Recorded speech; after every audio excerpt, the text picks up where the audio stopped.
আমার বিয়ে কবে হবে? গালে হাত দিয়ে দীর্ঘশ্বাস ফেলতে ফেলতে এক তরুণী কথাটা বলল। তরুণীটির পাশে বসা অন্য মেয়েটি তিতি বিরক্ত হয়ে ওর দিকে তাকিয়ে আছে। মুস্কান গাল থেকে হাত নামিয়ে তাহমিদের দিকে তাকিয়ে বলল, আমার বিয়ে হয় না কেন তাহু? তাহমিদা চোখ মুখ কুঁচকে বলল, বিয়ে ছাড়া তোর মাথায় আর কিছু নেই? মুস্কান পিঠ সোজা করে বসে বলল, আমার মাথা ভর্তি বিয়ে আর চোখ ভর্তি হবু স্বামী, তুই বুঝবি না। তাহমিদা দীর্ঘশ্বাস ফেলে বলল, এই মেয়ে বিয়ের জন্য পাগল হয়ে গেছে। আল্লাহ এর মাথায় বিয়ে ছাড়া অন্য কিছু ঢুকিয়ে দাও প্লিজ। পাগল হব না কেন? জানিস, একজন সাহাবী আমাদের প্রিয় নবীর সমস্ত সুন্নত পালন করেছিল, কিন্তু অসচ্ছলতার কারণে বিয়ে করতে পারেননি। বিয়ে করাটাও যেহেতু নবীজির সুন্নত ছিল, সেজন্য এই সাহাবী প্রচুর কান্না করতেন। তাহলে আমি কেন বিয়ে নেই ভাববো না? Y তাহু, Y? তাহমিদা শীতল দৃষ্টিতে মুস্কানের দিকে তাকিয়ে বলল, তোর সাথে তর্ক করে জেতার স্বপ্ন মনে হয় না আমার কোনোদিন পূর্ণ হবে, কারণ তোর লজিক মানুষের মতো আর আমার লজিক কলা গাছের মতো। হতাশ, আমি ভ্যারি হতাশ। মুস্কান বিজয়ের হাসি হাসল। এমন সময় ঘন্টার আওয়াজ কানে আসতেই তাহমিদা বসা থেকে উঠে বলল, হয়েছে হয়েছে, থাম। হাসতে হাসতে আবার দাঁত খুলে বেরিস না। চল, ক্লাসে যেতে হবে। টিফিন পিরিয়ড থাকায় ওরা এতক্ষণ কলেজের ক্যাম্পাসে সবুজ ঘাসের উপর বসে গল্প করছিল। যা হোক, টিফিন পিরিয়ড শেষ হওয়ার ওরা ক্লাসের উদ্দেশ্যে চলে গেল। মুস্কান আর তাহমিদা ইন্টার সেকেন্ড ইয়ারের শিক্ষার্থী, দুজনেই স্কুল লাইফ থেকে বেস্ট ফ্রেন্ড। ওরা সবসময় একসাথে সময় কাটায়, পড়াশোনা করে, আনন্দ করে, হাসি ঠাট্টা করে, ব্লা ব্লা ব্লা। ছোট থেকেই ওরা জেনারেল লাইনে পড়াশোনা করেছে। তবে রিসেন্টলি ওরা আল্লাহর রহমতে হিদায়াতের আলো পেয়েছে। ওরা সাধ্যের মধ্যে যতটুকু পারে ততটুকু ইসলামের সকল আদেশ নিষেধ মেনে চলার চেষ্টা করে। পরিবারের সকলের থেকে বহু কষ্টে অনুমতি নিয়ে ওরা কালো বোরখা, হিজাব, নিকাব, হাতমোজা, পামোজা পরা শুরু করেছে। সাথে নিয়মিত 5 ওয়াক্ত নামাজ আদায় তো করছেই। সেসব কথা বাদ, মুস্কান আর তাহমিদা মনোযোগের সহিত ক্লাস করতে লাগলো। ক্লাস শেষে স্যার চলে গেলে ওরা দুজনে বই খাতা গুছিয়ে বাসায় যাওয়ার উদ্দেশ্যে ক্লাসের বাইরে পা বাড়ালো। ক্যাম্পাসে পৌঁছতেই একজন ছেলে এসে ওদের সামনে দাঁড়িয়ে বলল, এই, তোমরা ক্লাসের কোনো ছেলের সাথে কথা বলো না কেন? আর সবচেয়ে বড় কথা, যেখানে সব মেয়ে আমার সাথে ভাব করতে চায়, আমার মুখ থেকে সামান্য হ্যালো শোনার জন্য পাগল হয়ে যায়, সেখানে তোমরা দুজন আমাকে এভাবে ইগনোর করো কেন? কোনোভাবে তোমরা সমকামী নও তো? শেষের কথাটা নীল বাঁকা হেসে বলল। নীলকে দেখার সাথে ওরা দুজনে চোখ নামিয়ে নিয়েছিল। নীলের প্রশ্নের জবাবে মুস্কান চোখ নিচু রেখে মৃদু স্বরে বলল, ইসলামে সমকামিতা নিষিদ্ধ, ওসব প্রকৃতি বিরুদ্ধ। কেউ আমাদের মাথায় পিস্তল ঠেকিয়েও যদি সমকামিতাকে সাপোর্ট করতে বলে, তবে আমরা সেটা সমর্থন করব না। আর আপনার বাকি প্রশ্ন দুটোর উত্তর হচ্ছে, আমরা কথা বলি না, কারণ আপনি আর ওই বাকি ছেলেগুলো আমাদের জন্য নন মাহারাম। আর ইসলামের নন মাহারামের সাথে খুব বেশি প্রয়োজন ছাড়া কথা বলা নিষিদ্ধ। নীল ওর কথা হেসে উড়িয়ে দিয়ে বলল, এ যুগে এসো এসব কে মেনে চলে? কাম অন, এতটা ব্যাকডেটেড হয়ে থাকলে কিভাবে চলবে? লাইফটা এনজয় করতে শেখো ইয়ার। তাহমিদা সামান্য হেসে বলল, যুগ ডাজেন্ট ম্যাটার ব্রাদার। ইসলাম তো ইসলামই। 1400 বছর আগে কোরআনে যেসব আদেশ নিষেধ ছিল, এখনও তা অপরিবর্তিত আছে।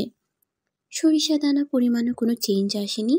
আর হ্যাঁ, এইসব মানতে গেলে যদি ব্যাকডেটেড উপাধি পেতে হয়, তবুও আমরা তা হাসি মুখে গ্রহণ করে নিব। কি জানি বললেন, লাইফ এনজয় করতে, তাই না? তাহলে শুনুন, দুনিয়া হচ্ছে আমাদের জন্য পরীক্ষা কেন্দ্র। আপনি নিশ্চয়ই অবগত যে পরীক্ষার সেন্টারে কেউ এনজয় করে না, বরং পাশ করা নিয়ে টেনশনে থাকে। তেমনি দুনিয়াতেও আমাদের এমনভাবে কাজ করতে হবে যেন পরকালে আমরা কোনো কষ্ট ব্যতীত পুলসিরাত পার করে বহুল কাঙ্ক্ষিত জান্নাতে প্রবেশ করতে পারি। তাহমিদার কথা টেনে নিয়ে মুস্কান বলতে লাগলো, দুনিয়াতে না হয় একটু কষ্ট করলাম, আল্লাহ সন্তুষ্টি অর্জনের জন্য কিছু ত্যাগ স্বীকার করলাম। মনে রাখতে হবে, এইসব কষ্ট ত্যাগ স্বীকারের বিনিময়ে আল্লাহ আমাদের এমন নিয়ামত দান করবেন যা আমরা কখনো কল্পনাই করতে পারিনি। ক্ষণিকের জীবনের জন্য চিরশান্তির জান্নাত হাতছাড়া করার মতো গণ্ড মূর্খ আমরা অন্তত নই। নীল চুপ করে ওদের কথা শুনল, তারপর অস্ফুট স্বরে বলল, সব বুঝলাম, কিন্তু তোমার মাথা নিচু রেখে আমার সাথে কথা বলছো কেন? মুস্কান তৎক্ষণাৎ জবাব দিল, ওই একটাই কারণ, আপনি আমাদের নন মাহারাম। বেগানা পুরুষের দিকে একবার চোখ গেলে সাথে সাথে চোখ নামিয়ে নিতে হয়, দ্বিতীয়বার তার দিকে তাকালে চোখের জিনা হয়। আশা করি সব প্রশ্নের উত্তর পেয়েছেন। আমরা কি এখন যেতে পারি?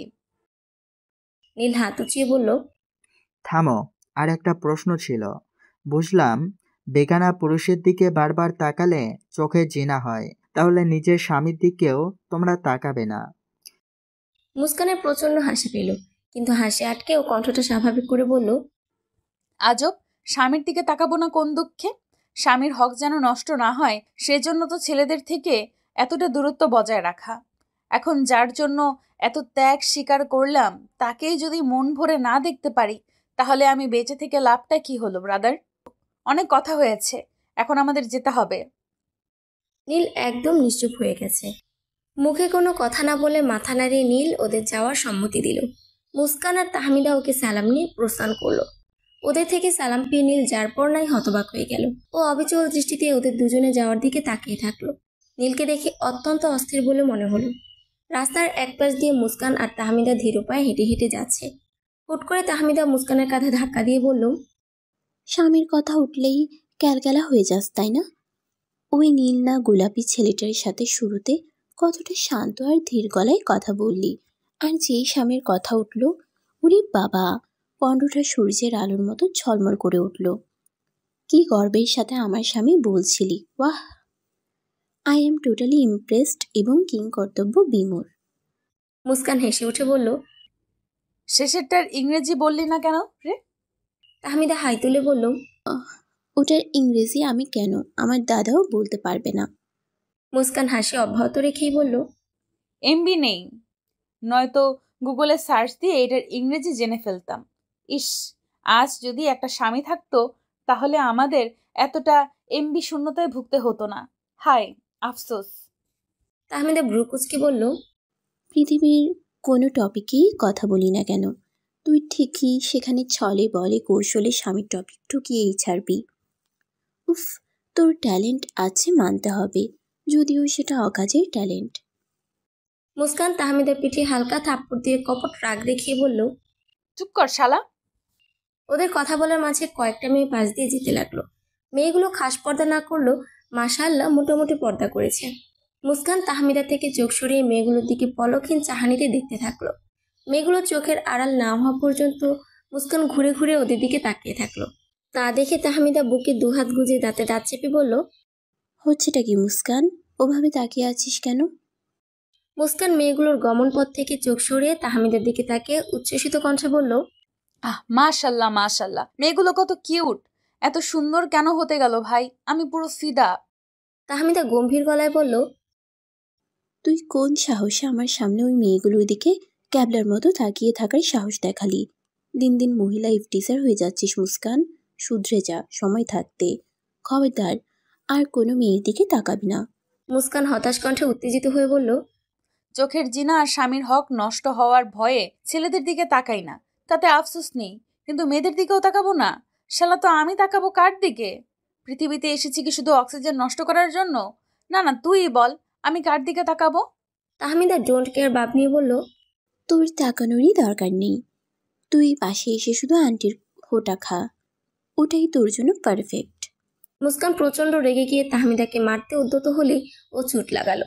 এই রাস্তাটা এই মুহূর্তে মোটামুটি ফাঁকাই থাকে, তাই মুস্কানের হাত থেকে বাঁচতে তাহমিদা দৌড়ানোর সুযোগ পেয়েছে।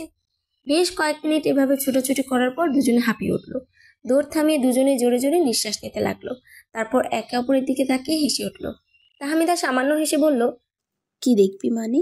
তুই আল্লাহর সৃষ্টি, অপরূপ সৌন্দর্যের প্রকৃতি দেখবি, তুই ছোট বাচ্চাদের দেখবি, তুই কেন ওই দামড়া দামড়া মেয়েগুলোর দিকে হা করে তাকিয়ে থাকবি? বারে, ওরাও তো আল্লাহর মহান সৃষ্টি, না দেখলে বিষয়টা কেমন হয়ে যায় না? তাহমিদা কর্কশ কণ্ঠে বলল, দেখার হলে আমাকে দেখবি, তবুও ওই মেয়েগুলোর দিকে তাকাবি না। মুস্কান ওর ঘাড়ে হাত দিয়ে বলল, ওরে জেলাস রে, ঠিক আছে বেশ, তাকাবো না কোনো সুন্দরী মেয়ের দিকে। তাহমিদা অবশেষে মুখে খানিকটা হাসি ফুটিয়ে বলল, যা, তোকে মাফ করে দিলাম। মাঝে মাঝে কি মনে হয় জানিস? কি? আমার স্বামীও মনে হয় আমাকে নিয়ে এতটা জেলাস হবে না যতটা তুই আমাকে নিয়ে জেলাস।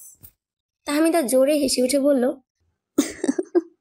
হায় আল্লাহ, এই বিয়ে পাগলি মেয়ে এখানেও স্বামীর টপিক ঢুকিয়ে ফেললো। একে নিয়ে আমি কি করি আল্লাহ। মুস্কান হাই তুলে বলল, কি আর করবি, বিয়ে দিয়ে দে আমাকে। তোকে নিয়ে আর পারি না। দুলাভাই মনে হচ্ছে খুব শীঘ্রই তোর জীবনে আসতে চলেছে। ওর কথা শুনে মুস্কান লজ্জায় 2 হাত দিয়ে নিজের চোখ দুটো ঢেকে ফেলল। তা দেখে তাহমিদা ব্যঙ্গ করে বলল, কি ঢং। চল পাশে যেতে হবে, অলরেডি দেরি করে ফেলেছি। মুস্কান চোখ থেকে হাত সরিয়ে যাওয়ার জন্য পা বাড়ালো। দুজনে এভাবে দুষ্টু মিষ্টি গল্প করতে করতে বাসায় চলে গেল। পরের দিন যথারীতি মুস্কান আর তাহমিদা কলেজে চলে আসলো। তারপর মনোযোগের সহিত প্রতিটা ক্লাস করতে লাগলো।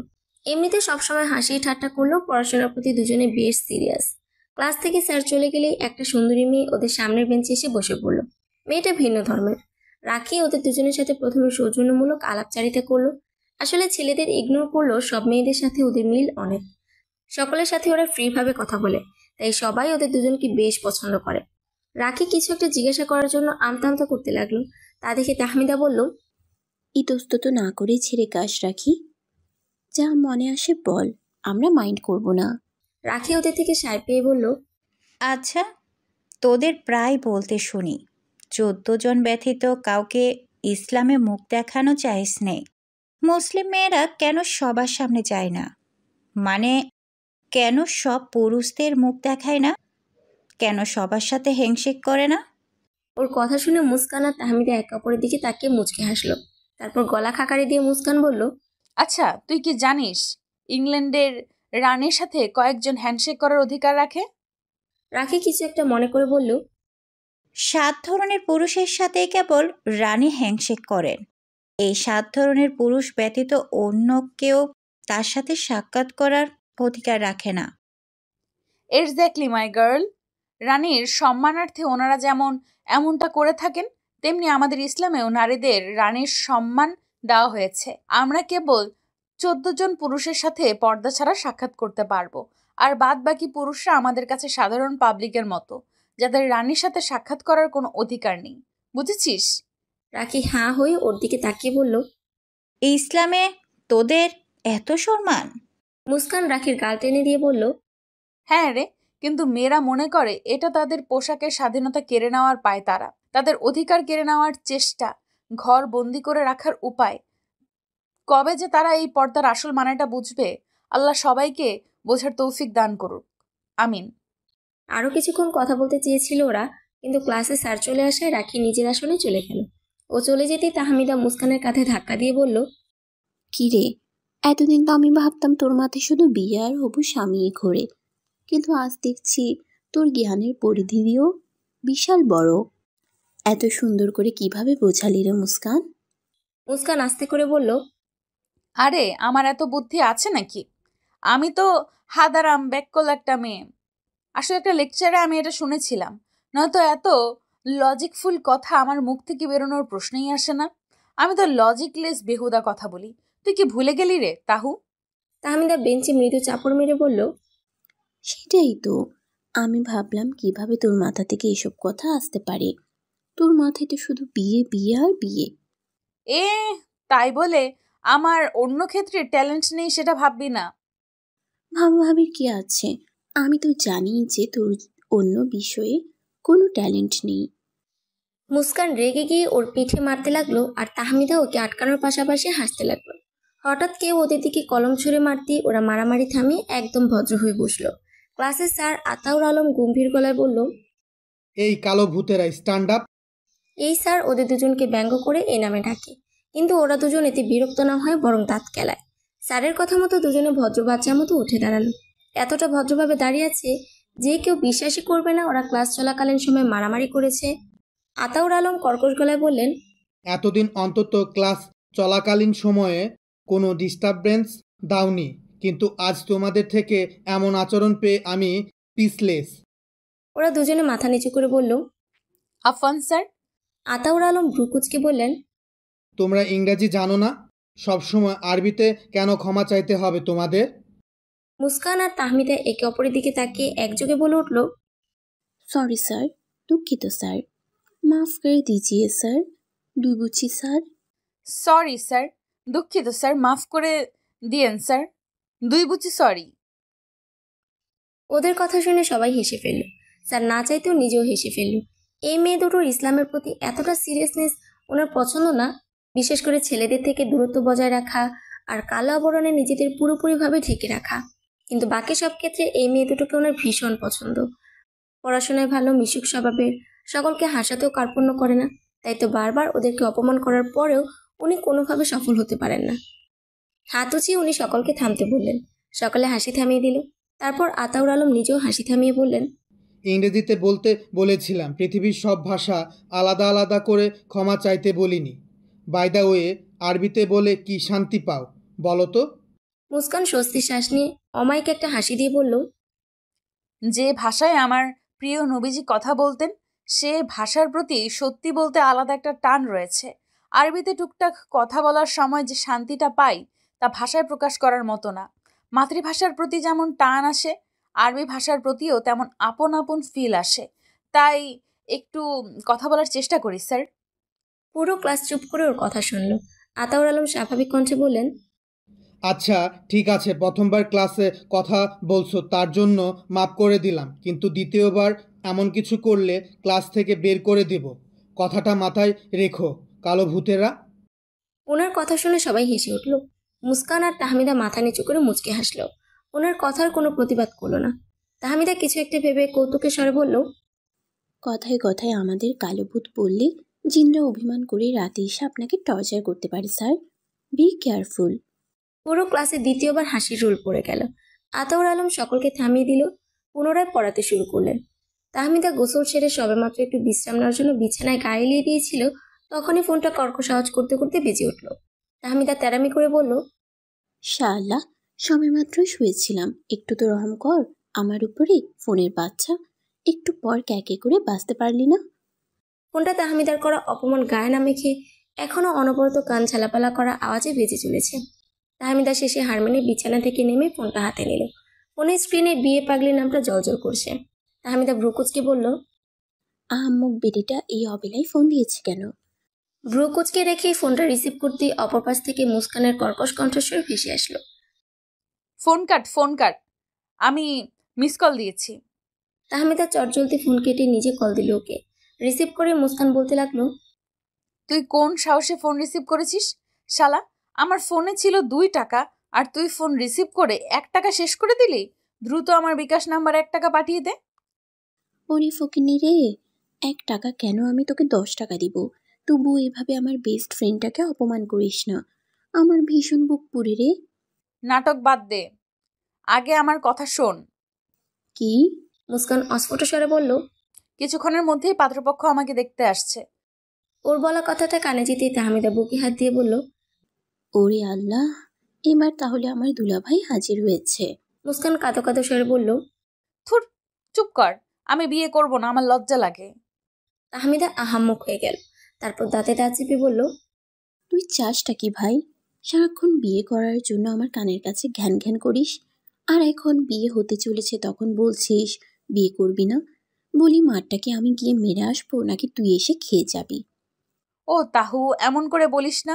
আসলে তোকে বলতে অনেক ভালো লাগে, কিন্তু আব্বু আম্মু বিয়ে দেওয়ার কথা তুললে আমার চোখ ফাটিয়ে পানি বেরিয়ে আসতে চায়। এখন আমি কি করব বল না। তাহমিদা বড় করে একটা দীর্ঘশ্বাস ফেলল। তারপর কণ্ঠটা অত্যধিক শীতল করে বলল, তুই এক কাজ কর, তুই মরে যা। তোদের বাসার পিছনে দেখেছিলাম কচুর গাছ আছে অনেকগুলো, সেই কচুর গাছের সাথে গিয়ে ফাঁস দে আহাম্মক। কি নিষ্ঠুর পরিকল্পনা তোর। তাছাড়া কি বলবো, তুই প্রথম সারির বলদ। বাজে কথা না বলে রেডি হয়ে বসে থাক, আমার দুলাভাই তোর জীবনে এন্ট্রি নিতে যাচ্ছে। একটু সেজে গুজে থাক, দরবেশের মতো ভং নিয়ে বসে থাকিস না, নয়তো জীবনেও জামাই পাবি না। বলে তাহমিদা ফোন কেটে দিল। তারপর ফোনের স্ক্রিনে তাকিয়ে হেসে কুটি কুটি হয়ে গেল। মুস্কানের কাণ্ড কারখানাগুলো মনে করে ওর গলা ফাটিয়ে হাসতে ইচ্ছা করছে, কিন্তু মা আর ছোট ভাইয়ের ভয়ে হাসতে পারছে না। তবুও মুখে হাত চেপে জোরে জোরে হাসতে লাগলো। ওর 14 বছর বয়সে ছোট ভাই তামিম রুমের দরজার সামনে এসে বোনকে এমন পাগলের মতো একা একা হাসতে দেখে চিৎকার দিয়ে বলে উঠল, আম্মু গো, আপুকে জিনে ধরেছে, দ্রুত ঝাড়ু নিয়ে আসো, তোমার মেয়েকে জিনে ধরেছে। তাহমিদা পরিস্থিতি বোঝার আগে ওর মা ঝাড়ু হাতে রুমে প্রবেশ করে বলল, কোথায় জিন? তাহমিদা থতমত খেয়ে গেল। তামিম ইনিয়ে বিনিয়ে মাকে বোঝাতে লাগলো যে তাহমিদাকে আসলেই জেনে ধরেছে। তাহমিদা বিরক্তিতে চকারান্ত উচ্চারণ করে বলল, আহ, কোনো জিন ধরেনি আমাকে। আমি তো মুস্কানের সাথে কথা বলতে বলতে হাসতেছিলাম। তামিম বিরোধিতা করে বলল, আম্মু, ওই জিনের কথা বিশ্বাস করো না। ও আপুর রূপ ধরে এখন অভিনয় করছে। আপু কখনো এভাবে হাসে না। তাহমিদা বুকে 2 হাত গুজে বলল, কারণ এতদিন মুস্কান বিয়ের প্রতি এতটা বিতৃষ্ণা দেখায়নি, তাই গলা ফাটিয়ে হেসেছিস। বুঝেছিস কথা? সায়রা বেগম ছেলেকে বুঝিয়ে সুঝিয়ে ওর রুম থেকে নিয়ে গেলেন। তাহমিদা স্বস্তির শ্বাস নিয়ে বিছানায় গা এলিয়ে দিল। মুস্কানের কথা মনে হতে ও আবার হেসে উঠল। হাসতে হাসতে বলল, আমার দুলাভাইটাকে জ্বালিয়ে মারবি তুই? মুস্কান ঢোলা ঢালা লং একটা জামা পরে মাথায় পরিপাটি করে ওড়না দিয়ে নিজের রুমের বিছানায় বসে আছে। ভীষণ অস্বস্তি হচ্ছে ওর। প্রথমবার কোনো ছেলের সাথে বিয়ের উদ্দেশ্যে দেখা করতে যাচ্ছে, তাই নার্ভাসনেসে ওর পুরো মুখ ছেয়ে আছে। কিছুক্ষণ পর মুস্কানের মা সুমনা আমিন ওর রুমে প্রবেশ করে বললেন, রেডি হয়েছ? মুস্কান কিছু বলার আগেই উনি মেয়ের গালে হাত বুলিয়ে বললেন, মাশাল্লাহ, বরাবরের মতোই সুন্দর লাগছে তোমাকে। যাও, পাশের রুমে ছেলে বসে আছে। আম্মু, ওখানে অন্য কেউ নেই তো?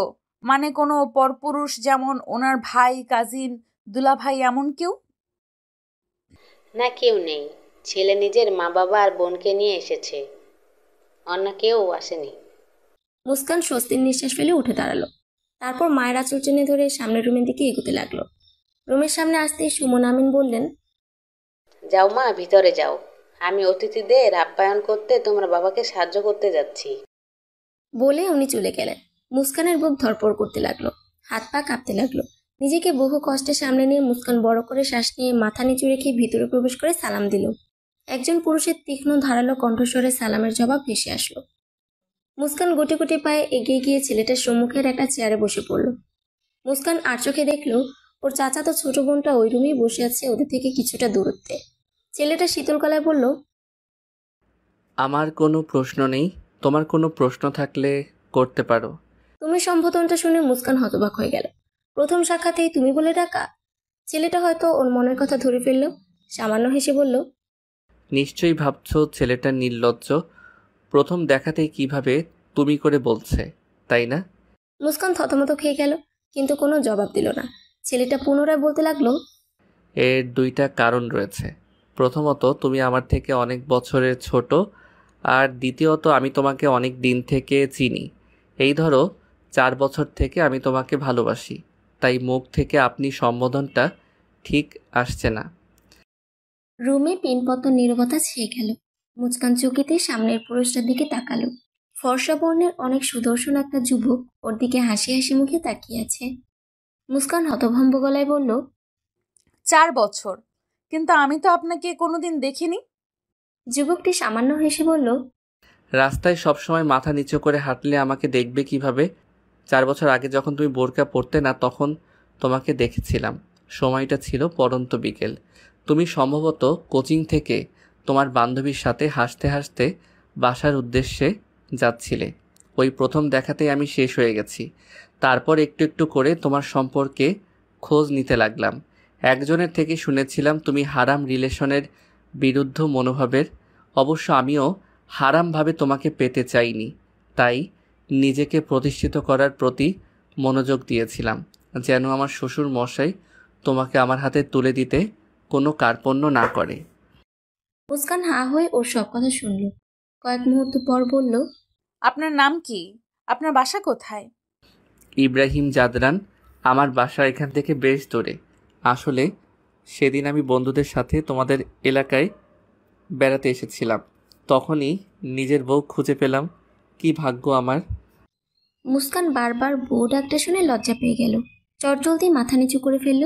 ইব্রাহিম মুচকি হেসে বলল, তোমার বিষয়ে খুঁটিনাটি সব কিছু আমার জানা। তুমি কার কাছে প্রাইভেট পড়ো, কখন কখন প্রাইভেটে যাও, কখন প্রাইভেট থেকে আসো, কয়টা ছেলে আমার বউকে ছিনিয়ে নিতে চেয়েছিল, সব আমি জানি। তাই আপাতত আমার কোনো প্রশ্ন নেই। তোমার কোনো প্রশ্ন থাকলে করতে পারো। মুস্কানের শ্বাস প্রশ্বাস দ্রুত জ্বলতে লাগলো। হাত দুটো ঠক ঠক করে কাঁপতেছে। নিজের ভেতর প্রশ্নগুলো সাজিয়ে নিয়ে মুস্কান বুকে সাহস সঞ্চার করে বলল, প্রথমেই যেটা প্রশ্ন করতে চাই সেটা হচ্ছে, আপনি ঠিক কয়টায় ঘুম থেকে ওঠেন? ইব্রাহিম শান্ত গলায় বলল, চিন্তা নেই, আমি নিয়মিত 5 ওয়াক্ত নামাজ আদায় করি। আর হ্যাঁ, প্রতিদিন ভোরের আগে আগে ঘুম থেকে উঠে পড়ি। আশা করি যেটা শুনতে চেয়েছিলে সেটা শুনতে পেয়েছো। মুস্কান বিড়বিড় করে বলল, হায় আল্লাহ, আমার প্রশ্নের মানে এত দ্রুত করে ফেললেন। ইব্রাহিম ভ্রুকুচকে বলল, কি বিড়বিড় করছো? দ্বিতীয় প্রশ্ন করতে পারো। মুস্কান জোরে একটা শ্বাস নিয়ে বলল, আমাকে পর্দা করতে সাহায্য করতে পারবেন? আচ্ছা, মাহারাম নন মাহারাম সম্পর্কে আপনার কোনো ধারণা আছে? জি, অবশ্যই আছে। আমার বউকে 14 জন পুরুষ ব্যতীত অন্য কেউ দেখতে পারবে না। অবশ্য তুমি না বললেও আমি আমার বউয়ের মুখ কাউকে দেখাতাম না। যেটা আমার সেটা একান্তই আমার। আমি দেনমোহর দিয়ে কত টাকা খরচ করে বউকে বিয়ে করবো, আর বাকিরা কিনা ফ্রি আমার বউকে দেখবে? হুম, তা আমি হতে দিব না। আমার বউকে শুধু আমি দেখব, অন্য কেউ না। মুস্কান মুগ্ধ হয়ে গেল। এতদিন তো এমন একজন গায়রতওয়ালা ছেলের জন্য অপেক্ষা করছিল। ইব্রাহিম চুটকি বাজিয়ে বলল, এই যে, আর প্রশ্ন করবে না? মুস্কান এক পলক ইব্রাহিমের দিকে তাকিয়ে পরমুহূর্তে চোখ নামিয়ে নিল। তারপর মৃদুস্বরে বলল, আমি একটু অকর্মা, আমাকে মানিয়ে নিতে পারবেন? অকর্মাটা তুমি হলে আমি মেনে নেওয়ার জন্য এক পায়ে খাড়া। আর কোনো প্রশ্ন? মুস্কান পুরো হাঁ হয়ে গেল। মনে মনে বলল, এই ছেলে নিশ্চিত আমার প্রশ্নগুলো আগে থেকেই জানতো। কেউ হয়তো আমার প্রশ্নগুলো ওনার কাছে ফাঁস করে দিয়েছিল, নাহলে ফটাফট কিভাবে উত্তরগুলো দিচ্ছেন। ও হ্যালো, কোথায় হারিয়ে গেলে? প্রশ্ন শেষ? আর কিছু জানার নেই? ভেবে দেখো আরও কিছু জানতে চাও কি না। মুস্কান চিন্তার জগৎ থেকে বেরিয়ে আসলো। তারপর মাথা নিচু রেখে অস্ফুট স্বরে বলল, না, আর কোনো প্রশ্ন নেই। ইব্রাহিম বাঁকা হেসে বলল, তার মানে রাজি আমাকে বিয়ে করতে? মুস্কান থতমত কণ্ঠে বলল, আব্বু আম্মু যদি সম্মতি দেন তাহলে আমার কোনো আপত্তি নেই। তাহলে বিয়ের জন্য তৈরি হয়ে নাও, কারণ শ্বশুর শাশুড়িকে ইতিমধ্যেই পটিয়ে ফেলেছি। মুস্কান আবারও চোখ তুলে ইব্রাহিমের দিকে তাকালো। ইব্রাহিম ওর দিকে তাকিয়েছে মুগ্ধ হয়ে। মোহিত কণ্ঠে বলতে লাগলো, তোমার যেহেতু আর কোনো প্রশ্ন নেই, তাহলে কি আমি আমার বউটাকে একটু মন ভরে দেখতে পারি? এতদিন তোমাকে দেখার জন্য সবসময় ছটফট করতাম, কিন্তু তোমার দর্শন পেতাম না। আজ যেহেতু সুযোগ পেয়েছি, তাহলে সেটার সর্বোচ্চ সুবিধা তো ওঠাতেই পারি, তাই না? মুস্কান প্রচণ্ড লজ্জা পেয়ে মাথা নিচু করে জামা খামচে ধরল। অন্যদিকে ইব্রাহিম সেই লজ্জামাখা মুখটার দিকে অপলকভাবে তাকিয়ে আছে। মুস্কানের ভিতরটা হাঁসফাঁস করতে লাগলো। ভীষণ অস্বস্তি হতে লাগলো। তাই হুট করে দৌড়ে রুম থেকে বেরিয়ে গেল। আচমকা এমন ঘটনায় ইব্রাহিম আহাম্মক হয়ে গেল। পর মুহূর্তে সশব্দে হেসে ফেলল। মুস্কানের 6 বছর বয়সী চাচাতো বোন হাঁ হয়ে ওর কাছে এসে বলল, আপু এভাবে পালিয়ে গেল কেন ভাইয়া? তুমি কি আপুকে চিমটি দিয়েছো? সত্যি করে বলো। ইব্রাহিম মিথির নরম গাল দুটো টেনে দিয়ে বলল, হুম, আমি তোমার আপুকে কিচ্ছু করিনি। আসলে তোমার আপু আমাকে দেখে লজ্জা পেয়েছে। মিথি ভ্রুকুচকে বলল, কেন? আম্মু আমাকে বলেছে তোমার সাথে আপুর বিয়ে দেওয়া হবে, তাহলে লজ্জা পেলে কেন? বিয়ে দিলে তো তোমরা একসাথে মিলেমিশে খেলা করবে, তাই না? সত্যি করে বলো। ইব্রাহিম হেসে হেসে বলল, হ্যাঁ, করব। প্রমিস করো আমার আপুর খেলনা কেড়ে নিবে না তুমি। তুমি এত বড় হওয়ার পরও আমার খেলনা চুরি করে নিয়ে গিয়ে খেলো, তাই তুমি আপুকে খেলনা কিনে দিবে যেন আপু আমার খেলনা চুরি না করে নিয়ে যায়। সত্যি করে বলো, কিনে দিবে? ইব্রাহিম হাসি আটকে বলল, ঠিক আছে, কিনে দিব, সত্যি বলছি। তাহলে এবার সত্যি করে বলো, আপু কেন লজ্জা পেয়েছিল? সেটা তো তোমার আপুই ভালো বলতে পারবে, তুমি বরং ওকে গিয়ে জিজ্ঞাসা করো। মিথি ইব্রাহিমের কাছ থেকে যেতে ধরতেই ইব্রাহিম ওর হাত ধরে বলল, এবার তুমি সত্যি করে বলো, এতক্ষণ এই রুমে কি করছিলে? মিথি হাতের ইশারায় ইব্রাহিমকে নিজের নিকটে ডাকলো।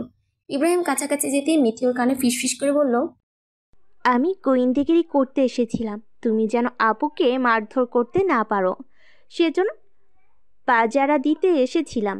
এটা কাউকে বলো না, আম্মু আমাকে বলতে মানা করেছিল, তবুও তোমাকে বললাম। সত্যি করে বলো, কাউকে বলবে না? ইব্রাহিম আবারও হেসে উঠল। তারপর নিজেও ফিসফিস করে বলল, আচ্ছা, বলবো না কাউকে, সত্যি বলছি। আর শোনো, ওটা গোয়েন্দাগিরি আর পাজারা না, গোয়েন্দাগিরি আর পাহারা হবে। মিথি বাচ্চা সুলভ মুখে রাগি ভাবে না আঙুল নাড়িয়ে নাড়িয়ে বলল, এই চুপ, একদম চুপ। আমি যা বলবো তাই ঠিক। সত্যি করে বলো, আর কোনোদিন আমার ভুল ধরবে না? ইব্রাহিমের ভীষণ হাসি পেল, কিন্তু মুখে গাম্ভীর্যতা নিয়ে বলল, সত্যি করে বলছি, আর কোনো দিন ভুল ধরবো না। আচ্ছা, মাফ করলাম। বলে মিথি ঢেলতে ঢেলতে রুম থেকে বেরিয়ে গেল।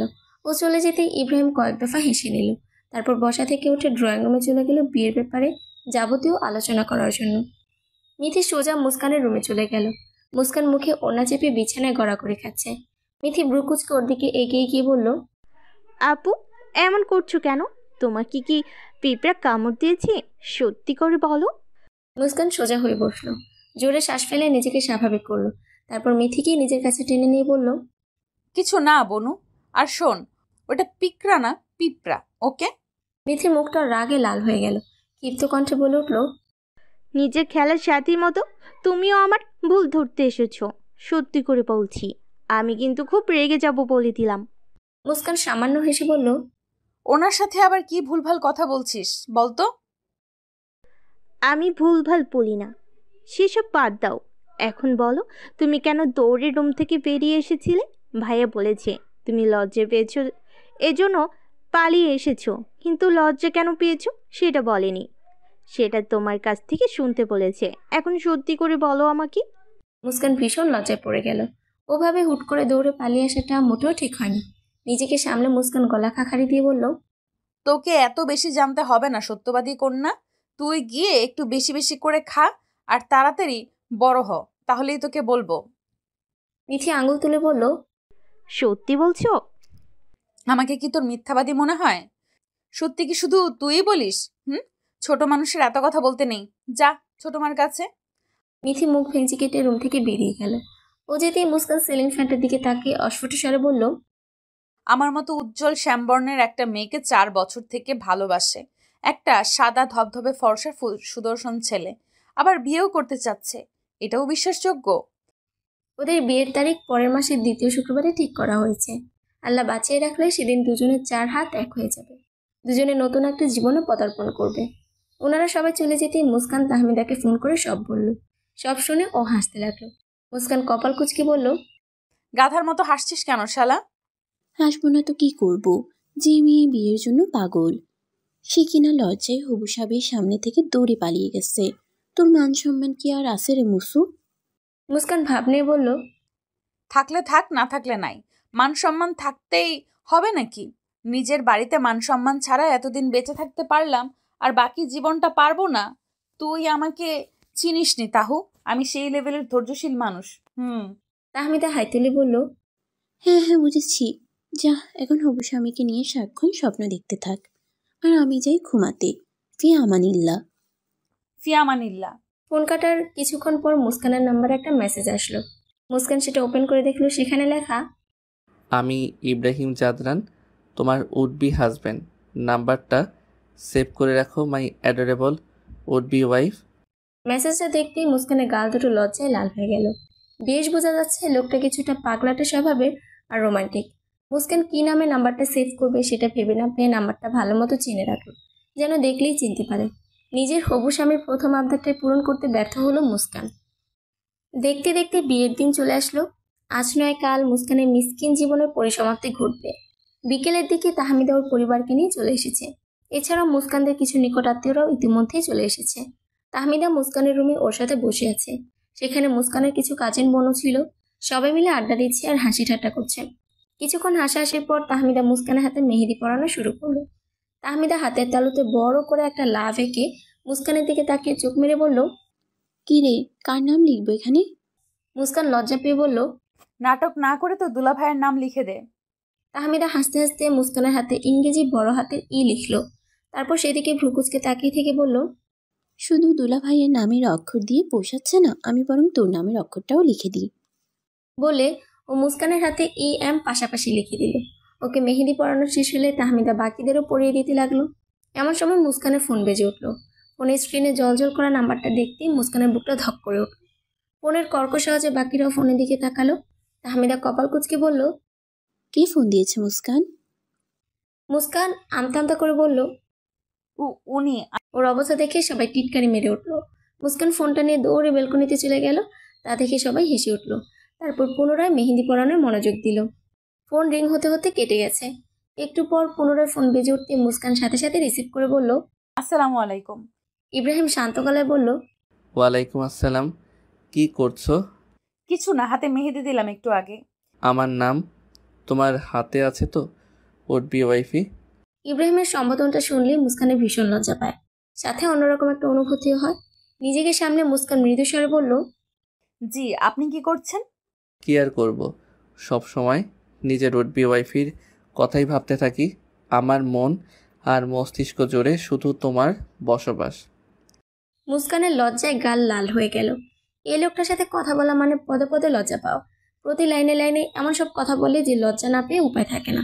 মুস্কানের থেকে কোনো জবাব না পেয়ে ইব্রাহিম বাঁকা হেসে বলল, আমার উড বি ওয়াইফিও মনে হচ্ছে আমার ভাবনায় মশগুল হয়ে গেছে, তাই কথা বলছে না। মুস্কান তৎক্ষণাৎ বলে উঠল, মোটেই না, আমি আপনার কথা ভাবতে যাব কেন? আমার কথা ভাবছো না? তাহলে কি আমাদের বাচ্চার কথা ভাবছো? কথাটা বলে ইব্রাহিম নিঃশব্দে হাসতে লাগলো। ও বেশ ভালো করেই জানে মুস্কান লজ্জায় মরি মরি অবস্থা। আজকের কথা বলবে কিনা সন্দেহ, আবার বিদায় না বলে ফোন কেটেও দিতে পারে। ইব্রাহিম ওর প্রতিক্রিয়ার কথা ভেবে কয়েক দফা হেসে নিল। ইব্রাহিমের বলা কথাটা কর্ণগোচর হতেই মুস্কানের লজ্জায় কান গরম হয়ে গেল। কয়েক মিনিট থম মেরে দাঁড়িয়ে থেকে অস্ফুট স্বরে বলল, রাখছি। কথাটা শেষ করে মুস্কান ফট করে কল কেটে দিল। ইব্রাহিম কান থেকে ফোন নামিয়ে কয়েক সেকেন্ড ফোনের স্ক্রিনে তাকিয়ে থেকে সশব্দে হেসে উঠল। হাসতে হাসতে বলল, যাক, ফোন রাখার আগে রাখছি কথাটা অন্তত বলেছে। উফ, এই মেয়েটাকে জ্বালাতে এত ভালো লাগে কেন? মুস্কান ফোন হাতে এখনো বেলকনিতে দাঁড়িয়ে আছে। আরো কিছুক্ষণ পর মুস্কান বিড়বিড় করে বলল, কি নির্লজ্জ লোক! এই লোককে আমি সামলাবো কিভাবে? মুস্কানকে একটা বেনারসি শাড়ির সাথে মিল রেখে একটা হিজাব পরিয়ে দেওয়া হয়েছে। মুখে প্রসাধনের ছোঁয়া নেই বললেই চলে। ঠোঁটে লিপস্টিক, চোখে কাজল আর মুখে সামান্য পাউডারের ছটা। তাতেই নতুন বধূ থেকে চোখ সরানো দেয়। তাহমিদা লম্বা ঢোলাঢালা গাউন আর হিজাব পরে ওর পাশে বসে আছে। মুস্কানের বাবার কঠোর নিষেধাজ্ঞায় কোনো পরপুরুষ ওদের রুমের দিকে পা বাড়ানোর সাহস করেনি। অনেক ছেলেই নতুন বউকে দেখার জন্য এসেছিল, কিন্তু মুস্কানের বাবা সাফ সাফ মানা করে দিয়েছে।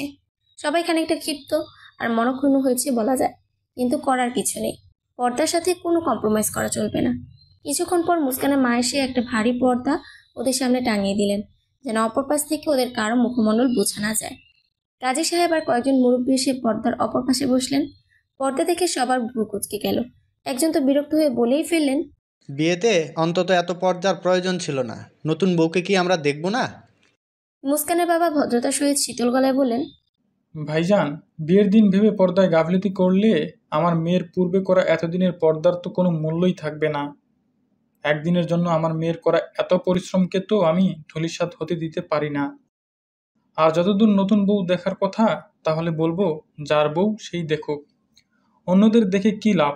অন্যরা কি আমার মেয়ের ভরণ পোষণের দায়িত্ব নিবে না? তো তাহলে তাদের দেখে লাভটা কি? ওনার কথায় সবাই চুপ হয়ে গেলেন। কাজী সাহেব গলা খাখারি দিয়ে বিয়ের কার্যক্রম শুরু করে দিলেন। কবুল বলতে বলার সাথে মুস্কানের চোখ দিয়ে টপটপ করে পানি গড়িয়ে পড়তে লাগলো। সুমনা আমিন মেয়ের হাতে হাত রেখে নরম কণ্ঠে বললেন, কবুল বলো মামনি, আমরা তোমাকে অনেক ভালোবাসি সোনা। নতুন জীবনে তো সকলকেই পর্দাপন্ন করতেই হয়, এটাই প্রকৃতির নিয়ম। আল্লাহর নাম নিয়ে নতুন জীবন আরম্ভ করো। মুস্কান চোখ দুটো বুজে ভেজা কণ্ঠে অস্ফুটে আওড়ালো কবুল। ওর মুখ থেকে কবুল শুনে সকলে আলহামদুলিল্লাহ বলে উঠল। তারপর বরের থেকে কবুল শোনার জন্য চলে গেল। ইব্রাহিম কবুল বলার মাধ্যমে মুস্কানকে নিজের ঘরাণে করে ফেলল। ওর ঠোঁটের কোণে তৃপ্তি আর প্রাপ্তির হাসি ফুটে উঠল। সবাই ওদের নতুন দাম্পত্য জীবনের জন্য দু হাত তুলে আল্লাহর দরবারে দোয়া করতে লাগলো। দোয়া শেষে সকলকে খিচুড়ি বিলানো হলো। সুন্নতি উপায়ে বিয়ে সম্পূর্ণ হওয়ার পর মুস্কানকে বিদায় দেওয়ার সময় চলে আসলো। মুস্কান শাড়ির উপরে বোরকা, নিকাব, হাতমোজা, পামোজা পরে নিল। মুস্কানের বাবা মাহমুদ খান এসে মেয়েকে নিয়ে জামাইয়ের কাছে চলে গেলেন। মুস্কানকে কালো বোরখায় আবৃত দেখে অনেকেই নাক ছিটকাল, কিন্তু ইব্রাহিম জাদরান ওরফে নতুন বরের মুখটা অমায়িক হাসিতে ছেয়ে গেল। মাহমুদ খান নিজের একমাত্র আদরের কন্যার হাত ইব্রাহিমের হাতে দিয়ে ক্রন্দনরত কণ্ঠে বললেন, আমার মেয়েটাকে ভালো রেখো বাবা। আমার মেয়েকে বাকিটা জীবনে ইসলামের পথে চালিয়ে জান্নাত পর্যন্ত নিয়ে যাওয়ার দায়িত্ব আজ থেকে তোমাকে দিলাম। আমার রাজকুমারীটাকে রানী করে রেখো বাবা। বলে উনি অচর ধারায় কাঁদতে লাগলেন। বাবার সাথে মুস্কানও ফুফিয়ে কাঁদতেছে। পর্দার আড়ালে দাঁড়িয়ে সুমন আমিন শাড়ির আঁচল টেনে ক্রমাগত কেঁদে চলছেন। ইব্রাহিম বাবা মায়ের অবস্থা দেখে দিশেহারা হয়ে পড়ল। সান্ত্বনা দেওয়ার মতো কোনো বাণী ওর জানা নেই। ইব্রাহিমের বাবা নাজিবুল্লাহ জাদরান এসে বেআইয়ের হাত ধরে বললেন, আপনার মেয়ে আজ থেকে আমার মেয়ে ভাইজান, আপনি কোনো চিন্তা করবেন না। আমার ছেলের জন্য যদি আমাদের মেয়ের চোখ থেকে কোনো দিন এক ফোঁটা পানি পড়ে, তাহলে এই বেটার কান কেটে হাতে ধরিয়ে দিব। ওনার কথা শুনে ক্রন্দনরত অবস্থাতে মাহমুদ খান সামান্য হেসে উঠলেন। আরও বিভিন্ন হৃদয় বিদারক কথাবার্তা বলে বুকে পাথর চাপা দিয়ে মাহমুদ খান নিজের কন্যাকে গাড়িতে তুলে দিয়ে আসলেন। এমন একটা জায়গায় পাঠালেন যেটা এখন তার কন্যার বাড়ি, নিজস্ব বাড়ি, নতুন বাড়ি। গাড়ি দৃষ্টিসীমার বাইরে চলে যাওয়ার পরও মাহমুদ খান সেখানে ছলছল চোখে দাঁড়িয়ে থাকলেন। সুমন আমিন গুটি গুটি পায়ে স্বামীর দিকে এগিয়ে গিয়ে ওনার কাঁধে নিজের মাথাটা আলতো করে রাখলেন।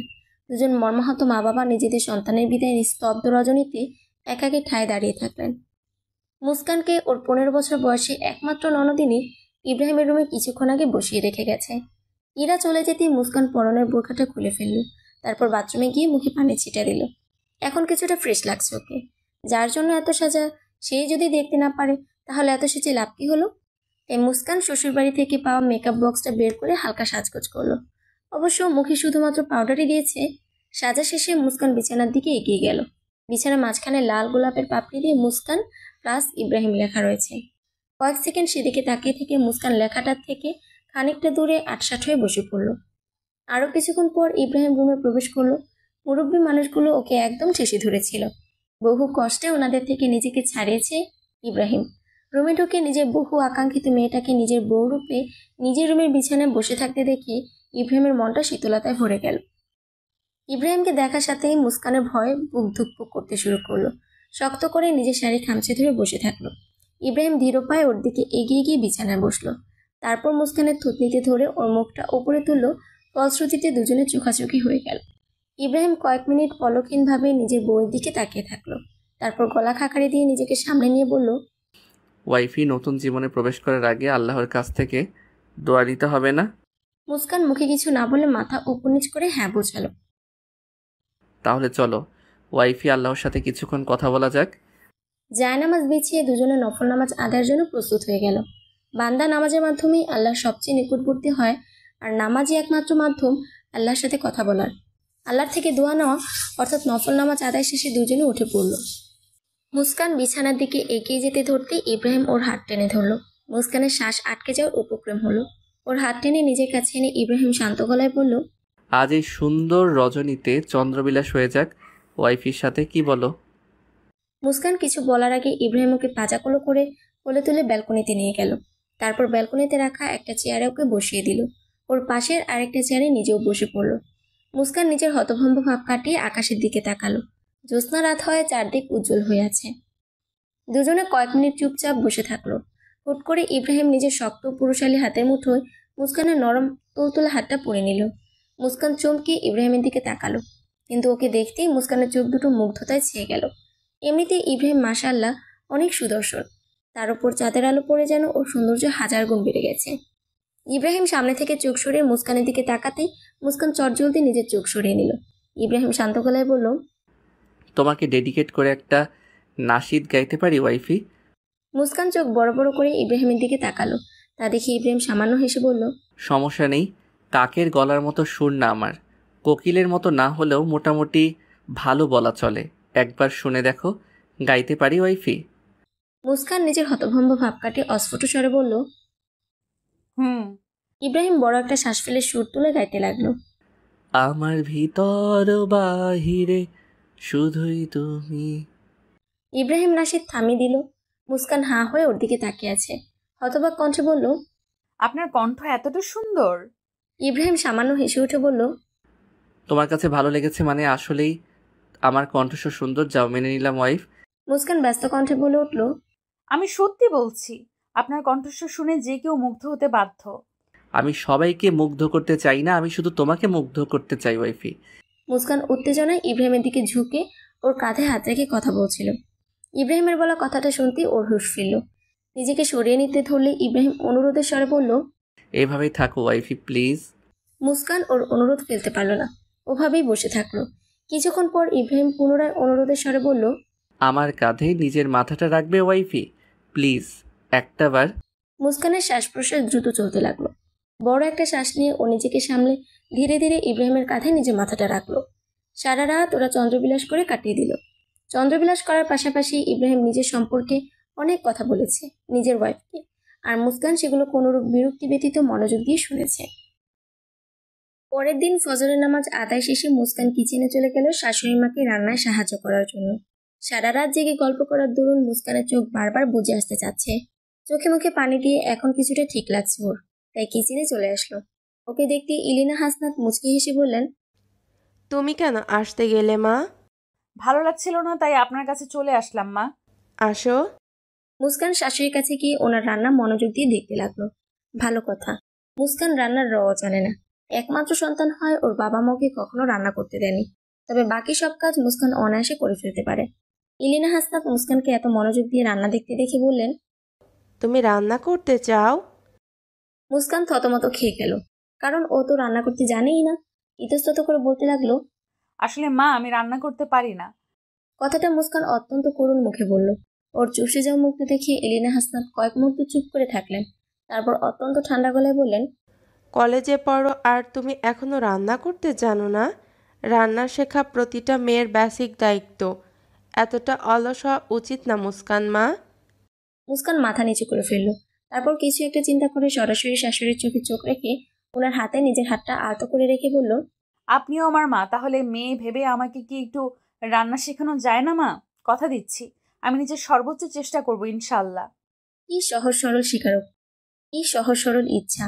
আর যে এলিনা হাসনাত মেয়েটার সরলতাকে অবজ্ঞা করতে পারলেন না। মুখে হাসি ফুটিয়ে ওর গালে হাত রেখে বললেন, অবশ্যই পারি, কেন পারবো না। রান্না করার সময় উনি মুস্কানকে বিভিন্ন রকম উপদেশ দিতে লাগলেন।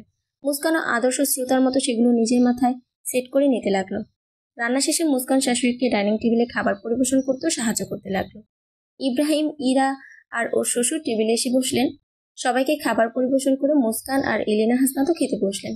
খাওয়া দাওয়া শেষে যে যার প্লেট নিয়ে গিয়ে তৎক্ষণাৎ ধুয়ে পরিষ্কার করে পুনরায় ডাইনিং টেবিলে এসে সাজিয়ে রাখলো। বিষয়টা দেখে মুস্কানের বেশ ভালোই লাগলো। ওদের বাড়িতেও ঠিক এমনটাই করে সবাই।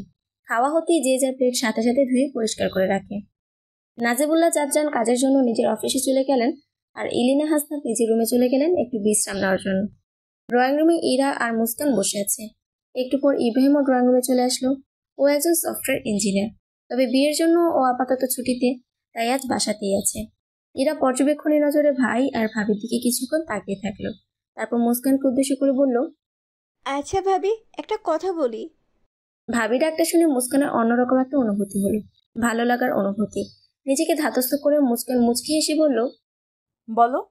তুমি এত মিষ্টি একটা মেয়ে হয়ে আমার এই খাটাস ভাইটাকে বিয়ে করেছো কেন?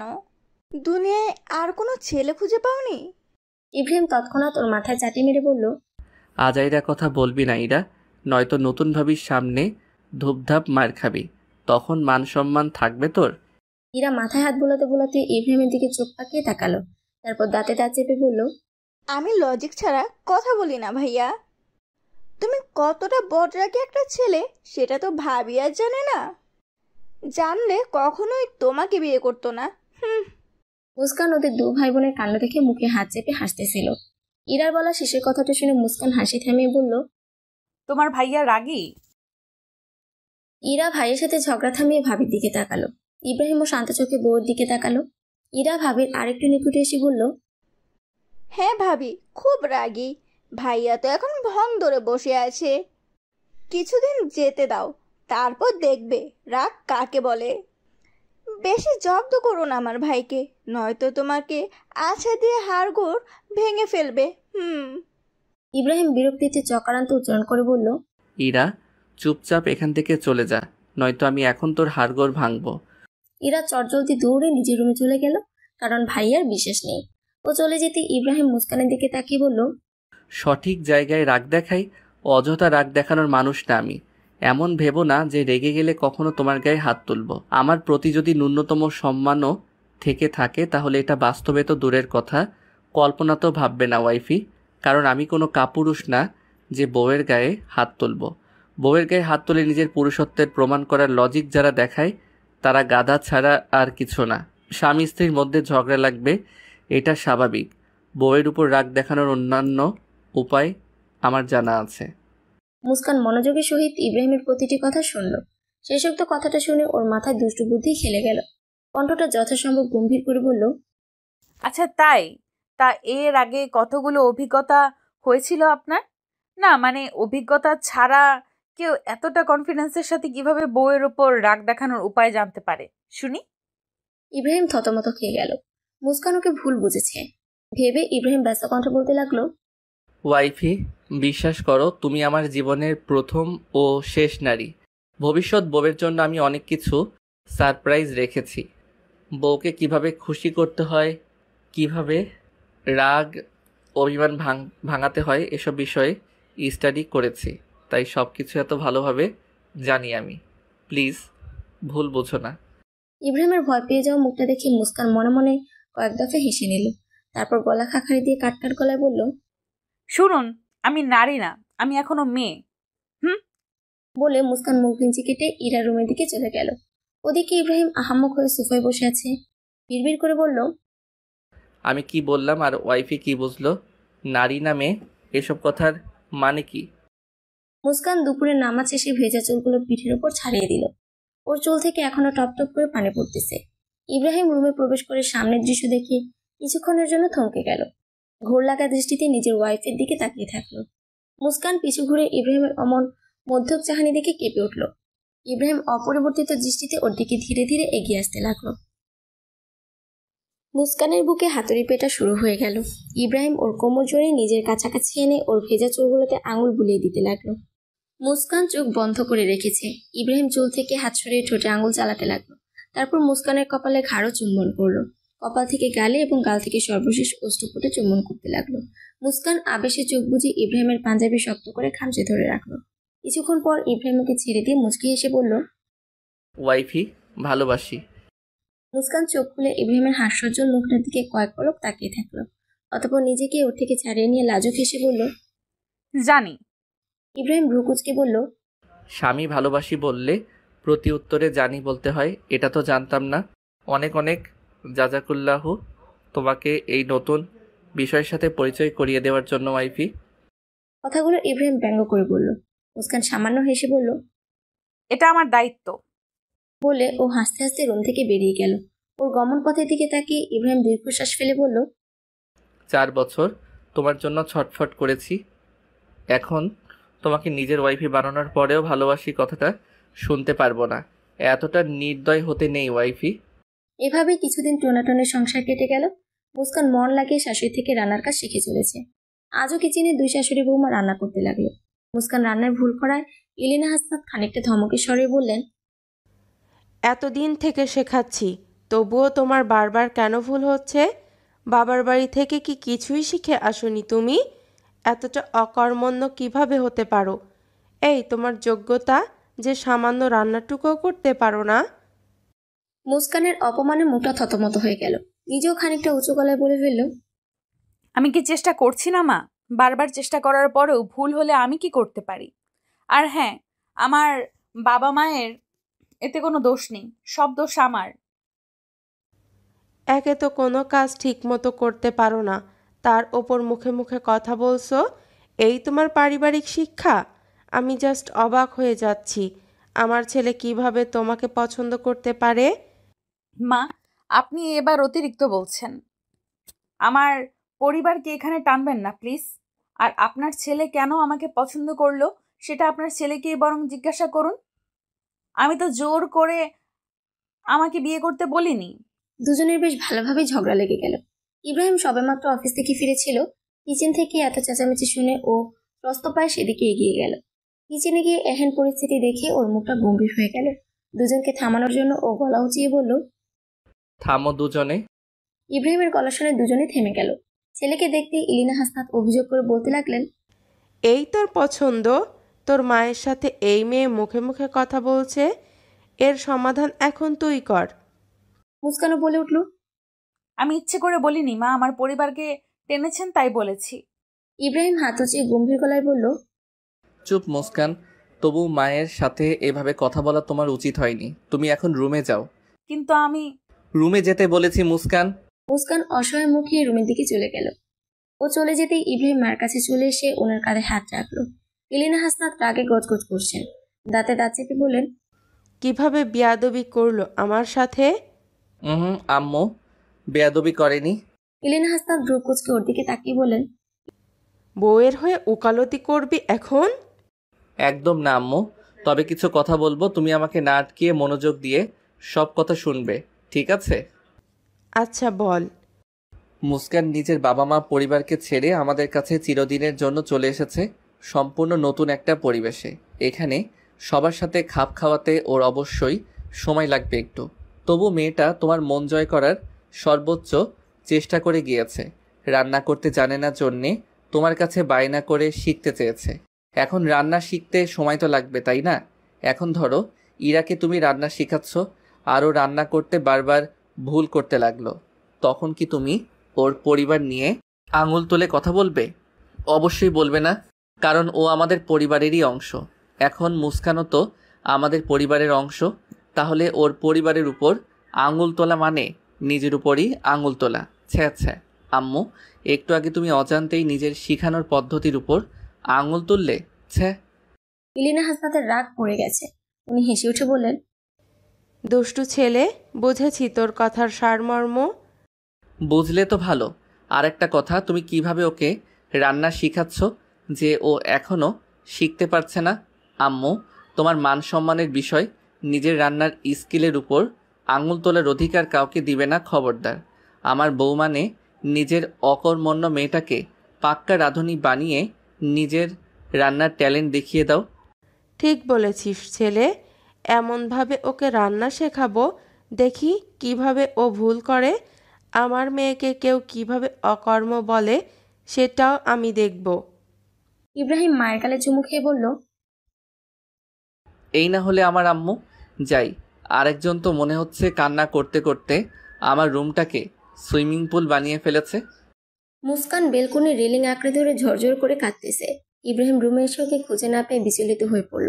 তারপর ওকে বেলকনিতে দেখতেই একটা স্বস্তির নিঃশ্বাস ফেলে ধীর পায়ে ওর দিকে এগিয়ে গেল। পিছন থেকে ওকে জড়িয়ে ধরে ওর থুতনিতে নিজের মুখ ঠেকালো।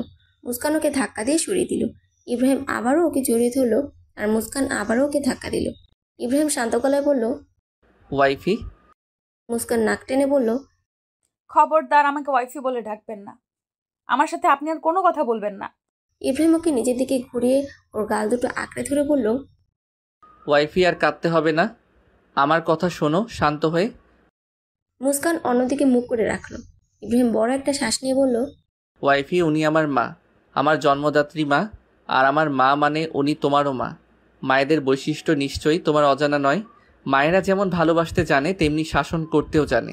রান্নায় ভুল করেছো দেখেই তো বকেছে ওয়াইফি, এটা কি একজন মায়ের উচিত হয়নি? মুস্কান অনেক আগে ইব্রাহিমের দিকে মুখ ফিরিয়ে এনেছিল। ও ব্যস্ত হয়ে বলল, একদম উচিত কাজ, কিন্তু মা আমার পরিবার নিয়ে কথা বলায় আমি চুপ করে থাকতে পারিনি। আর শয়তানও এসে আমাকে উত্তেজিত করে দিয়েছিল, তাই ঝগড়া শুরু হয়ে গেছিল। ইব্রাহিম সামান্য হেসে বলল, ওয়াইফি, তোমার পরিবার কিন্তু এখন এটাও। পরের বার যদি আম্মু পরিবার নিয়ে কিছু বলে তাহলে তুমিও ফটাফট বলে দিবে, মা আমার পরিবার তো এটাই। নিজের পরিবারের বদনাম করছেন, ছি, কি লজ্জার কথা মা। ইব্রাহিম একদম মুস্কানের মতো করে শেষের কথাগুলো বলল। তা দেখে মুস্কান না চাইতেও হেসে ফেলল।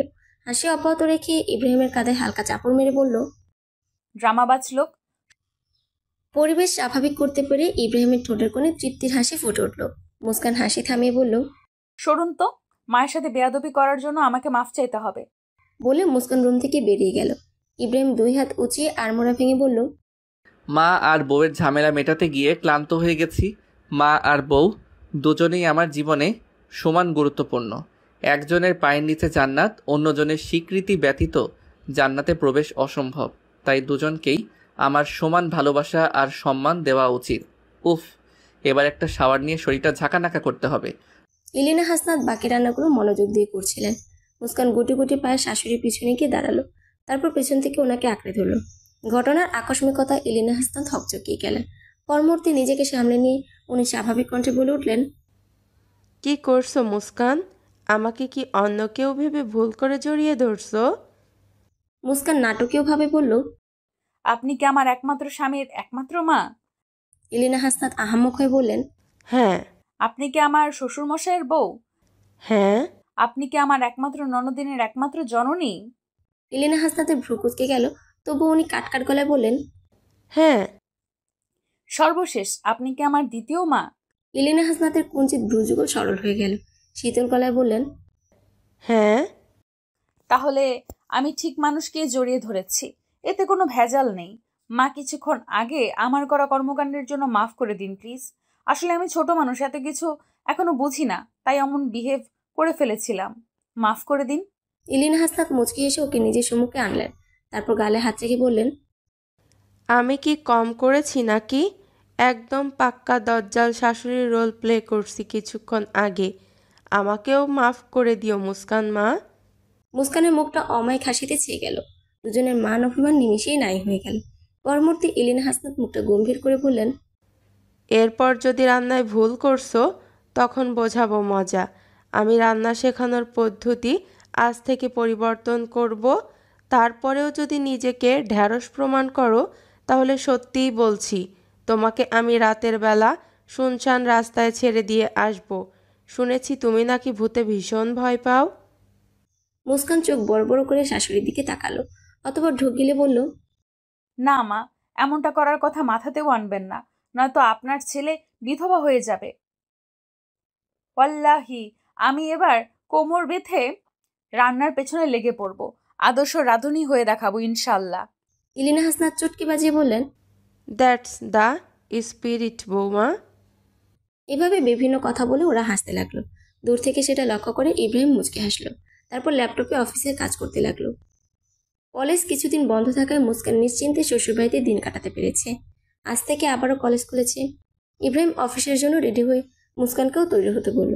মুস্কান নিজেকে কালো আবরণে ঢেকে নিয়ে শাশুড়িকে সালাম দিয়ে ইব্রাহিমের পিছু পিছু চলে গেল। ইব্রাহিমের বাইকের পিছনে বসে মুস্কান প্রথমবারের মতো নিজের কলেজে যাবে কথাটা ভাবতেই ওর অন্যরকম একটা অনুভূতি হতে লাগলো। কলেজের গেটের সামনে এসে ইব্রাহিম বাইক থামালো। মুস্কান বাইক থেকে নামতেই ইব্রাহিম অমায়িক একটা হাসি দিয়ে বলল, কলেজ ছুটি হলে এখানে দাঁড়িয়ে থাকবে, আমি এসে নিয়ে যাব। আর হ্যাঁ, আমার ওয়াইফি যেন কোনো ছেলের নজরে না আসে। মুস্কান সামান্য হেসে বলল, জি। আসসালামু আলাইকুম ওয়াইফি, ফি আমানিল্লাহ। ওয়ালাইকুম সালাম, ফি আমানিল্লাহ। ইব্রাহিম চলে যেতেই মুস্কান কলেজে ঢোকার জন্য পিছু ঘুরল। তাহমিদা ওর জন্যই সামনে দাঁড়িয়ে আছে। মুস্কান লম্বা লম্বা পায়ে এগিয়ে গিয়ে ওকে জড়িয়ে ধরল। দীর্ঘ সময় একে অপরের সাথে চিপকে থেকে ওরা শান্ত হলো। একটা সপ্তাহ মাত্র দেখা হয়নি, তাতেই ওদের কাছে মনে হচ্ছে কত বছর থেকে ওরা দেখা করে না। দুজনে এই কয়েকদিনের জমিয়ে রাখা গল্পগুলো এক এক করে বলতে শুরু করে দিল। তাহমিদা বলতে লাগলো, তোর বিয়ে হওয়ায় কার কি লাভ হয়েছে সেটা জানি না, কিন্তু আমার অনেক বড় একটা উপকার হয়েছে। মুস্কান ভ্রুকুচকে বলল, কি? তুই এখনো অন্তত বিয়ে করে আমার মাথা খারাপ করবি না। উফ, তুই আমার সাথে থাকলে মোট যত কথা বলিস তার মধ্যে 95%ই বিয়ে রিলেটেড। যাক, আমি এবার বেঁচে গেছি, আলহামদুলিল্লাহ। মুস্কান ওর পিঠে দুম করে একটা ঘুষি মেরে বলল, শালা, তোকে কুচি কুচি করে ফেলবো একদম। আমি বিয়ে ছাড়া অনেক লজিক্যাল কথা বলতাম। তাহমিদা ব্যঙ্গ করে বলল, তুই আর লজিক্যাল কথা? একদম বিপরীত ধর্মী। তোর আর লজিক্যাল কথার মধ্যে অপোজিট সম্পর্ক বিরাজমান। তাহু? মুসু? তাহমিদা মুস্কানের অবিকল কপি করে সম্বোধনটা করলো। ফলে মুস্কান হেসে উঠল, সাথে তাহমিদাও হাসলো। তারপর দুজনে ক্লাসে চলে গেল। কলেজ ছুটি হলে মুস্কান আর তাহমিদা কলেজের গেটে আসতে দেখলো ইব্রাহিম বাইকে হেলান দিয়ে দাঁড়িয়ে আছে। তা দেখে তাহমিদা গলা খাখারি দিয়ে বলল, ওই যে তোর হিরো চলে এসেছে, তুই যা তোর হিরোর কাছে, আমি গেলাম রিক্সাওয়ালা আঙ্কেলের কাছে। আমার তো আর তোর মতো হিরো নেই। তাহমিদার কথায় মুস্কান সামান্য লজ্জা পেয়ে গেল। ওকে বিদায় জানিয়ে মুস্কান ইব্রাহিমের দিকে এগিয়ে গেল। ইব্রাহিম ওকে এগিয়ে আসতে দেখে সোজা হয়ে দাঁড়ালো। অতঃপর মুচকি হেসে সালাম দিল। মুস্কানও সামান্য হেসে সালামের জবাব দিল। ইব্রাহিম বাইকে উঠে বলল, আজ তোমাকে নিয়ে ঘুরতে যাব ওয়াইফি, উঠে পড়ো। মুস্কান বাইকে উঠে ইব্রাহিমের কাঁধে হাত রাখলো। প্রকৃতির ঠান্ডা বাতাস এসে ওদের বারবার শীতলতার হাতছানি দিয়ে যাচ্ছে। মুস্কান মুগ্ধ হয়ে প্রকৃতির সৌন্দর্য উপভোগ করতে লাগলো। সাথে নিজের জীবনের অত্যন্ত গুরুত্বপূর্ণ পুরুষটার অভূতপূর্ব চোখ ধাঁধানোর সৌন্দর্য ওর নজর এড়ালো না। কি স্নিগ্ধ আর নির্মল একটা নুরানি মুখ, যেটা দেখলে বারবার দেখতেই ইচ্ছা করে। মুস্কান ওর দিকে তাকালে সহজে চোখ ফেরাতে পারে না। ইব্রাহিমের কথায় ওর ঘোর কাটলো। অন্যমনস্ক থাকায় ওর বলা কথাটা মুস্কান শুনতে পারেনি, তাই বলল, কি বললেন? বললাম তুমি আইসক্রিম খাবে। আপনি যা খাওয়াবেন তাই খাবো। ওর কথায় ইব্রাহিম মুচকি এসে বাইক একটা ক্যাফেটেরিয়া এর সামনে থামালো। তারপর মুস্কানের হাত নিজের হাতের মুঠো আঁকড়ে রেখে সেদিকে এগিয়ে গেল। দুজনে দুটো চকলেট ফ্লেভারের লাভেলো আইসক্রিম খেলো। খাওয়া শেষ, ওরা আবারও অজানা অথবা জানা গন্তব্যের দিকে ছুটে চলল। ইব্রাহিম নদীর পাড়ে নিরিবিলি একটা জায়গায় মুস্কানকে নিয়ে গেল। বাইক একদিকে পার্ক করে ইব্রাহিম আর মুস্কান পাশাপাশি হাঁটতে লাগলো। মুস্কানের হাত ইব্রাহিমের হাতের মুঠোয় বন্ধি। আরেকটু এগিয়ে গিয়ে ওরা সবুজ নরম ঘাসের উপর বসে পড়ল। মুস্কান মোহিত দৃষ্টিতে নদীর সৌন্দর্য উপভোগ করতে লাগলো, আর ইব্রাহিম নিজের ওয়াইফের দিকে এক দৃষ্টিতে তাকিয়ে থাকলো। মুস্কানের মাথায় একটু আগে ইব্রাহিম একটা ফুলের গাজরা পরিয়ে দিয়েছে, যেটা আসার সময় ও কিনে এনেছিল। সামনে থেকে নজর সরিয়ে ইব্রাহিমের দিকে তাকাতেই মুস্কান নিশ্চুপ হয়ে গেল। ইব্রাহিম মুস্কানকে নিজের আরেকটু কাছাকাছি এনে ওর চোখে চোখ রেখে বলল, ওয়াইফি, তুমি আমার 4 বছরের সাধনা। তোমার জন্য আমি মন লাগিয়ে পড়াশোনা করেছি যেন ভালো একটা চাকরি করতে পারি। আর ভালো চাকরি করলে আমার শ্বশুর মশাইও নিজের আদরের মেয়েকে আমার হাতে তুলে দিতে কোনো কার্পণ্য করবে না। আল্লাহর কাছে আমি শুকরিয়া আদায় করে শেষ করতে পারবো না। উনি তোমাকে আমার অর্ধেক দিন বানিয়ে দিয়েছেন। আমিও আল্লাহর কাছে কৃতজ্ঞ আপনার মতো স্বামী আমাকে দেওয়ার জন্য। ওদের কথা বলার মাঝে উজ্জ্বল জলমলে আকাশটা মুহূর্তে ঘুমট আকার ধারণ করলো। কালো মেঘ এসে জমা হয়ে প্রকৃতি অন্ধকার করে দিল। ইব্রাহিম মুস্কানকে টেনে উঠিয়ে দিয়ে বলল, ওয়াইফি, বাসায় যেতে হবে, খুব দ্রুত বৃষ্টি আসতে চলেছে। মুস্কান কোনো আপত্তি করলো না। দুজনে বৃষ্টি আসার আগেই বাড়ি পৌঁছানোর জন্য যাত্রা আরম্ভ করলো। তবে শেষ রক্ষা আর হলো কই। বাসে পৌঁছানোর আগে আকাশ থেকে ঝমঝমিয়ে বৃষ্টি পড়তে লাগলো। পাশে একটা ছাউনি ছিল। ইব্রাহিম দ্রুত সেখানে গিয়ে বাইক থামালো। অসময়ে বৃষ্টি দেখে মুস্কানের হঠাৎ ভিজতে ইচ্ছে হলো, তাই অনুরোধের স্বরে বলল, শুনুন একটু ভিজি। ইব্রাহিমের কাটকাট জবাব, না, অসময়ের বৃষ্টিতে ভিজে জ্বর বাঁধিয়ে ফেলবে। মুস্কান ইব্রাহিমকে ঝাঁকিয়ে বলতে লাগলো, প্লিজ অল্প একটু ভিজবো, জাস্ট অল্প একটু। ইব্রাহিম মুস্কানের অনুরোধ ফেলতে পারল না, তাই মাথা নাড়িয়ে সম্মতি দিল। মুস্কান তৎক্ষণাৎ ছুটে গিয়ে 2 হাত তুলে বৃষ্টিতে ভিজতে লাগলো। ইব্রাহিম মুগ্ধ হয়ে ওর দিকে তাকিয়ে আছে। কিছুক্ষণ পর মুস্কান ইব্রাহিমকে টেনে নিয়ে গেল। ইব্রাহিম প্রথমে দোনামোনা করলো, এবার নিজেও ওয়াইফের সাথে ভিজতে লাগলো। মুস্কান খেলখেল করে হাসতেছে, আর ইব্রাহিম মুগ্ধ হয়ে বইয়ের কাণ্ড কারখানা দেখতে লাগলো। আরও কিছুক্ষণ ভেজার পর ইব্রাহিম জোর করে মুস্কানকে নিয়ে বাইকে উঠে বসলো। বৃষ্টির বেগ এখন খানিকটা কম। বাসায় পৌঁছানোর সাথে সাথে মুষলধারে বৃষ্টি শুরু হয়ে গেল। তা দেখে ইব্রাহিম বলল, দেখলে তো, তোমার কথা শুনলে আজ আর বাসায় আসা লাগতো না। এখন চলো, ভেজা কাপড় বদলাতে হবে। দুজনে গিয়ে গরম কাপড় পরে নিল। হিজাব পরা থাকলেও মুস্কানের প্রায় অর্ধেক চুলই ভিজে গেছে, তাই ও টাওয়াল দিয়ে চুলগুলো মুছতে লাগলো। ইব্রাহিম একটা কালো টি শার্ট আর ট্রাউজার পরে রুমে এসে সামান্য ঢুক দিল। মুস্কানকে এই রূপে দেখলেই ও ঘোরের মধ্যে চলে যায়। তার উপর আজ প্রকৃতিও যেন উস্কে দিচ্ছে ওকে। ইব্রাহিম আগে পিছু কিছু না ভেবে মুস্কানের দিকে এগিয়ে গিয়ে ওকে জড়িয়ে ধরে ওর ঘাড়ে মুখ ডুবিয়ে দিল। আচমকা ওর স্পর্শ পেয়ে মুস্কান শিউরে উঠল। কিছুক্ষণ ওভাবে থাকার পর ইব্রাহিম ওকে পাজাকোলা করে কোলে তুলে নিয়ে বিছানায় গিয়ে শুয়ে দিল। আজ তোমাকে খুব করে ভালোবাসতে চাই ওয়াইফি, প্লিজ কোঅপারেট উইথ মি। এভাবেই ভালোবাসা আর খুনসুটিতে ওদের জীবন কেটে যাচ্ছিল। কাল ওদের বাসায় কিছু আত্মীয় স্বজন আসবে, তাই শাশুড়ি আর ননদের সাথে মুস্কান পুরো বাড়ি গোছগাছ করতে লাগলো। ইব্রাহিম আর ওর বাবা বর্তমানে নিজেদের কর্মস্থলে আছে।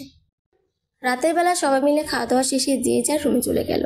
ইব্রাহিম বিছানা গোছাচ্ছে, মুস্কান বিছানা গোছাচ্ছে, আর ইব্রাহিম দুহাতে বালিশ ধরে দাঁড়িয়ে আছে। ঝাড় দেওয়া হয়ে গেলে বালিশগুলো ইব্রাহিম বিছানায় সাজিয়ে রাখলো। এবার ঘুমানোর পালা। তখনই মুস্কানের ফোন বেজে উঠল। তাহমিদা ফোন দিয়েছে। মুস্কান একটু দূরে গিয়ে ওর সাথে কথা বলল। কথা বলা শেষে মুস্কান বেড সাইজ টেবিলে মোবাইলটা রেখে দিল। ইব্রাহিম বলতে লাগলো, ফোনের স্ক্রিনে দেখলাম ইয়া আমিরা লেখা, ওটার মানে কি? মুস্কান মুচকি হেসে বলল, আমার রাজকুমারী। বেস্ট ফ্রেন্ডকে রাজকুমারী তো বলতেই হবে। ইব্রাহিম কিছু বলল না। পর মুহূর্তে কিছু একটা মনে পড়তে ও মুস্কানের ফোনটা হাতে তুলে নিল। তারপর উচ্ছ্বসিত হয়ে বলল, দেখি তো আমার নাম্বার কি দিয়ে সেভ করেছো।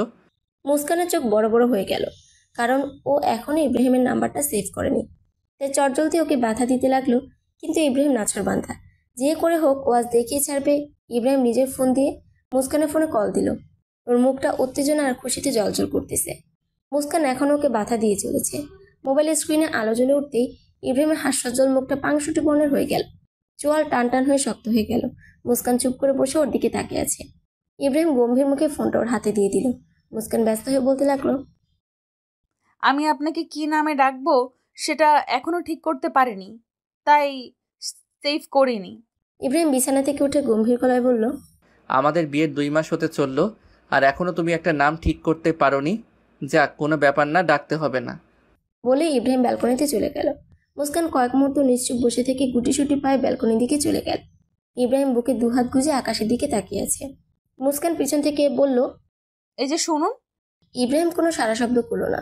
মুস্কান পুনরায় নরম গলায় বলে উঠল, কি হলো, জবাব দিন, আমার কথা শুনুন। আবারও নিশ্চুপতা। মুস্কান এভাবে অনেকবার ডাকলো, কিন্তু প্রত্যুত্তরে কোনো জবাব পেল না। তাই বিরক্ত হয়ে মুস্কান এবার খানিকটা গলা উঁচিয়ে বলল, এই যে জাদরান, কথা কানে যায় না আপনার?